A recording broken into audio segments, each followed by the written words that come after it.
Olá, nono ano, boa tarde. Tudo bem com vocês? Espero que sim.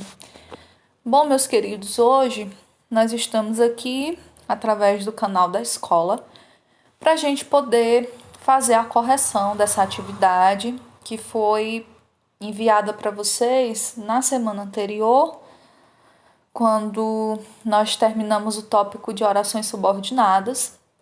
Então, vocês tinham a prática linguística. Primeiramente, vocês tinham o texto, do vô Maurício, tá aqui nas páginas anteriores, né? Só relembrando aqui o título do nosso texto, o vô Maurício e os livros. Vai falar um pouquinho a respeito da experiência que o autor do texto teve, né? Principalmente com os livros, com a leitura. Tem aqui a ilustração que mostra de forma mais clara, né, mais precisa, como foi essa experiência para ele. E nós temos a atividade que se segue, né, a partir da página 80. Então, iniciando aqui pela primeira questão, que nos diz o seguinte: o trecho a seguir foi retirado do primeiro parágrafo. Leia-o com atenção. Meus pais tinham feito uma reforma em nossa casa. Então, nós temos aí em negrito a expressão tinham feito. É possível a gente substituir essa expressão por outra que tenha o mesmo sentido? Sim, a forma verbal fizeram, tá?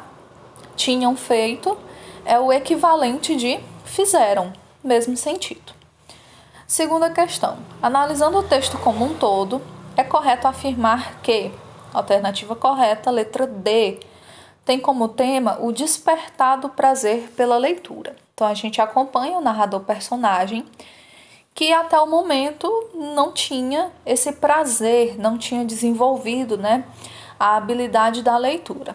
Porém, depois de um presente recebido, ele passa a enxergar a leitura com esses olhos, né? Ele começa a gostar de ler, ele começa a se encantar com esse universo da leitura. A terceira questão pede para a gente reler o trecho que foi retirado do último parágrafo. E ele diz o seguinte: porque foi o que me fez descobrir por mim mesmo o que era essa coisa estranha que os adultos ao meu redor estavam sempre fazendo sem que ninguém mandasse, que era ler um livro. Letra A. Podemos afirmar que todos os adultos que o narrador conhecia quando menino tinham o hábito de ler? Então, aqui é uma pergunta bem interessante. Por quê? Nós temos a expressão em negrito que afirma que os adultos ao redor do narrador-personagem estavam sempre lendo. Então, no primeiro momento, você pode até responder que sim. Porém, a resposta correta aqui para a letra A é não. Por quê? Porque o narrador ele deixa bem claro que apenas os adultos ao seu redor, com os quais ele convivia, é que tinham esse hábito de ler. Então, isso demonstra pra gente que ele podia ter contato com outras pessoas, mas que nem todo mundo praticava a leitura como um hábito. E sim, tão somente, os adultos próximos a ele, do seu convívio. Letra B. Antes de ler Jim e a bicicleta, o que o narrador achava da leitura? Então, pela a informação que a gente tem do texto, ele achava que era algo estranho. Letra C. Nesse período, o segmento destacado em negrito é explicado por uma oração. Que oração é essa? Ler um livro. Vou voltar um pouquinho aqui no exemplo para vocês poderem analisar. O que nós temos aqui em negrito? A seguinte expressão: essa coisa estranha que os adultos ao meu redor estavam sempre fazendo sem que ninguém mandasse. Então, qual que é essa atitude estranha que os adultos tinham? Então, ele resume isso depois dos 2 pontos. Ler um livro. Aqui, eu chamo a atenção de vocês para o aposto. Nós já estudamos o aposto, tanto o aposto explicativo, como o aposto especificativo e o enumerativo, ou resumitivo, que é aquele que vem sempre depois de 2 pontos. Então, aqui nós temos um exemplo de aposto, um termo que faz como se fosse um grande resumo daquilo que já foi dito anteriormente, o aposto resumitivo, certo? Na página seguinte, nós vamos para a quarta questão. Diz o seguinte: no texto, o personagem é, entre aspas, seduzido pelo prazer de ler. Todos os trechos abaixo confirmam isso de acordo com o contexto, exceto, então nós temos aqui opções que vão falar sobre essa sedução, né, pelo fato dele ter começado a ler e não parou mais. Só que tem uma expressão que não está demonstrando isso, que é justamente a letra B. Resolvi começar a ler o livro depois do jantar. Então, quando ele coloca um tempo para começar a leitura, dá a entender pra gente que ele não estava tão empolgado, digamos assim, tão animado para iniciar a leitura. Então, por isso ele deixou um prazo, né, específico para fazer isso. Eu vou fazer isso só depois do jantar. As outras expressões, elas estão dizendo justamente o contrário. Por exemplo, letra A, e comecei a leitura. Comecei e não parei mais. Então, isso significa que ele estava extremamente envolvido com o texto que ele estava lendo. Minha irmã foi me convidar para brincar e eu não quis. Por que ele não quis brincar? Porque ele estava entretido, né, durante a leitura.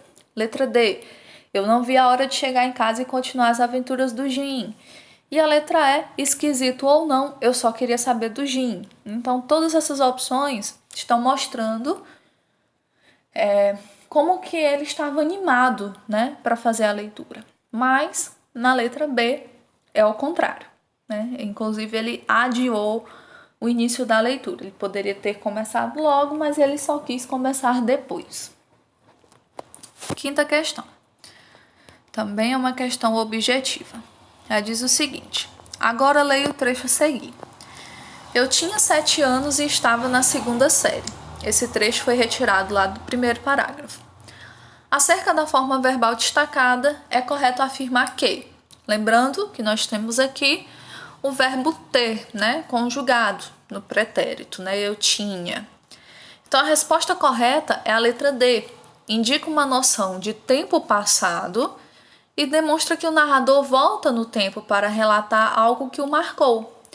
Então, quando eu digo eu tinha 7 anos, significa que, neste momento, eu estou no tempo presente e eu estou acessando uma memória minha antiga, né? Eu estou revisitando algo que já aconteceu antes. Sexta questão também é uma questão objetiva. E ela diz o seguinte: o terceiro parágrafo do texto começa com a expressão nesse dia, cuja função no texto é: alternativa correta, letra A, voltar a uma informação citada anteriormente, neste caso a noção de que era quarta-feira. Então ele quis indicar que aquela ação tinha ocorrido neste dia, né, neste mesmo dia. Página seguinte, 7ª questão, pede para a gente reler o terceiro parágrafo do texto. Nesse dia, meu avô levou algo especial. Era um pacote pequeno em forma de retângulo. Achei que fosse algum jogo. Rasguei o papel de qualquer jeito para ver logo o que era. E fiquei com cara de bobo e dei um sorriso amarelo. Disse um obrigado meio xoxo, fingindo que tinha gostado. Era um livro. Então vejam aqui que a criança ela ficava ansiosa, ela aguardava por aquilo que o avô traria. E nesse dia, o avô surpreendeu, porque ele trouxe algo que não era necessariamente agradável aos olhos da criança, né? Então a letra A diz o seguinte: nesse parágrafo, o narrador faz um certo mistério sobre o que ganhou de fato do avô Maurício, até revelar que foi um livro. Que termos são utilizados por ele para se referir ao presente misterioso? Então ele não diz de cara o que foi que ele ganhou. Ele começa falando, era um pacote pequeno, né, algo especial, achei que fosse algum jogo. Então essas expressões, elas estão contribuindo para aumentar ali o suspense. Ele não diz logo de cara que ele ganhou um livro. Pelo contrário, ele vai aos poucos dizendo qual foi o objeto que ele ganhou. Primeiro, algo especial, depois um pacote pequeno e também a impressão que ele teve, né? Que ele achou que era algum jogo. Levando isso em consideração, o que significa um sorriso amarelo, gente? É aquele sorriso forçado, sem graça. Ele estava numa expectativa, achando que era uma coisa, o presente, e quando ele abriu o pacote viu que era outra. Então ele teve que mostrar que ele tinha gostado, então ele forçou o sorriso. Por isso ele nomeou como sorriso amarelo.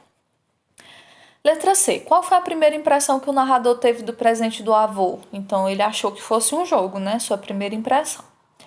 Letra D. O que o levou a fazer essa suposição? Então, primeiramente, o tamanho pequeno do pacote e também o formato retangular, né? Lembrando que na época o narrador personagem tinha jogos mais antigos que os jogos dos dias de hoje, né? Então, muito provavelmente os jogos tinham esse mesmo formato, né? Que seria o formato do livro, retangular. Então, realmente faz sentido ele ter se confundido. No caso, ele ter tido essa impressão, né? De que era um jogo.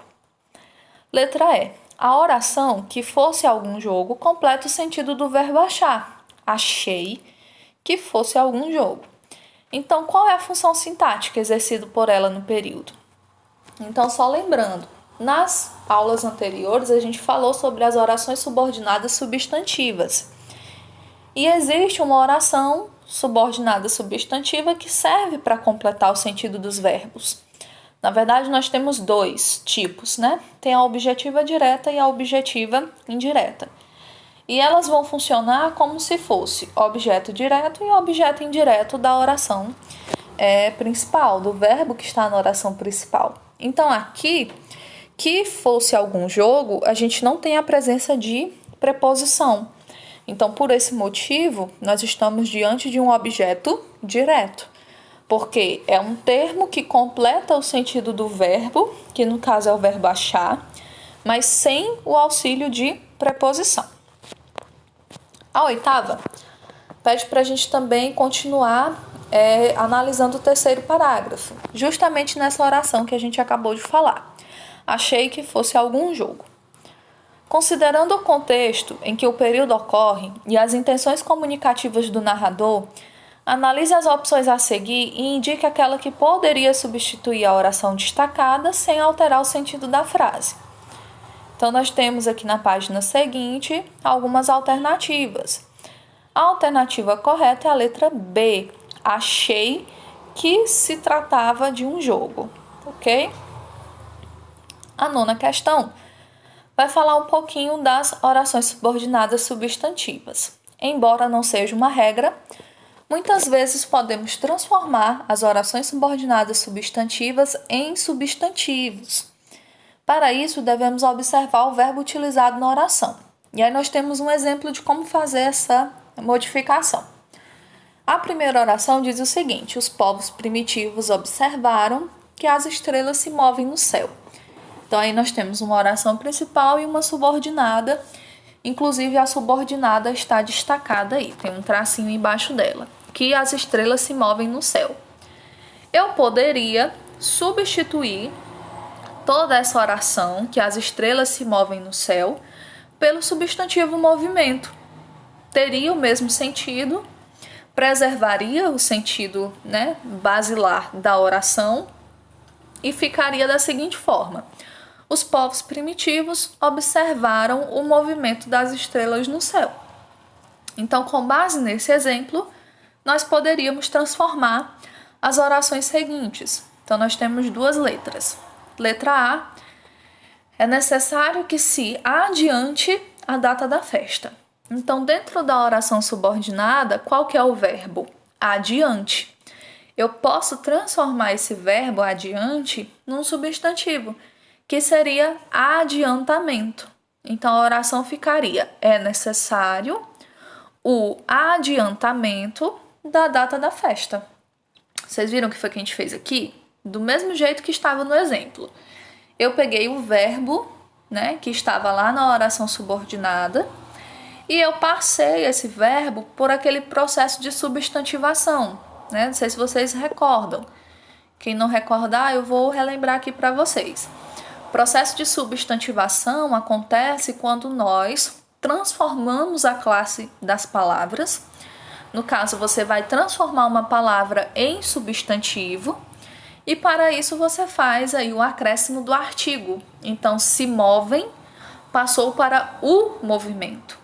Aqui na letra A, que se adiante passou para o adiantamento. Então, nos dois exemplos, nós temos o artigo o, né, o artigo definindo, que está acompanhando o substantivo. Está indicando que ali você fez um processo de substantivação.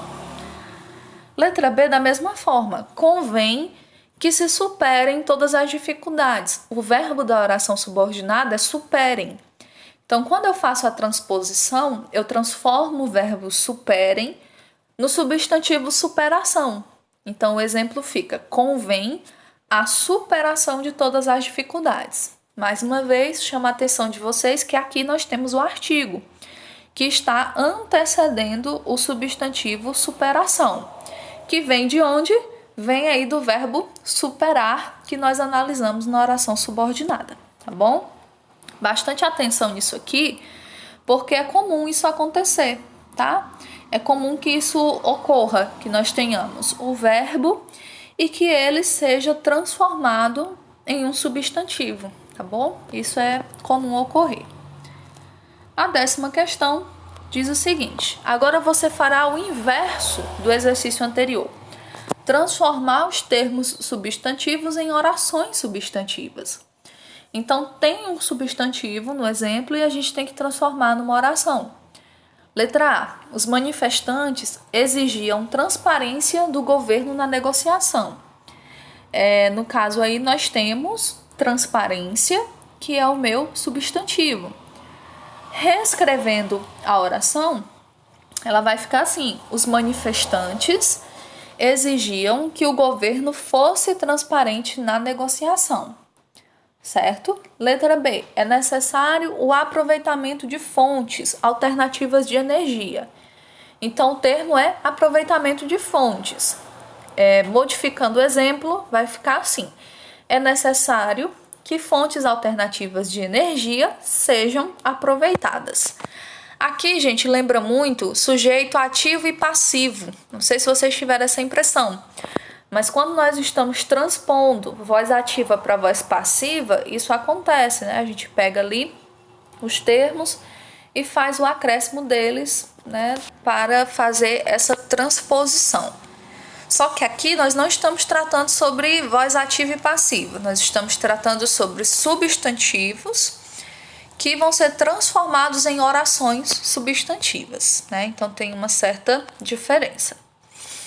Encerrado, gente, esse tópico da atividade, eu só chamo a atenção de vocês que aqui na página 84 o tópico é hora de produzir. Esse tópico é destinado para produção textual, tá bom? Então, somente na semana seguinte, quando nós retornarmos às nossas aulas, na aula de produção textual é que nós vamos falar aqui a respeito desse tópico, tá bom? De já, quero desejá-los um bom feriado, uma boa Páscoa, que nesse momento nós possamos, né, estar juntos no sentimento de união, de confraternização, mesmo que não possamos aglomerar, mas que a gente preserve em nossas vidas esse sentimento, né, de que nós podemos mais uma vez celebrar a vida do nosso Rei, né, do nosso Criador. Então, que nós possamos preservar esse sentimento de fé, de confiança, pois Deus não perdeu o controle da situação, mesmo que nós estejamos numa situação delicada, complicada, mas nosso Deus cuida de tudo e tudo que nos acontece é sua permissão. Então, bom feriado para vocês, continuem se cuidando e em breve nós iremos nos reencontrar, se Deus quiser.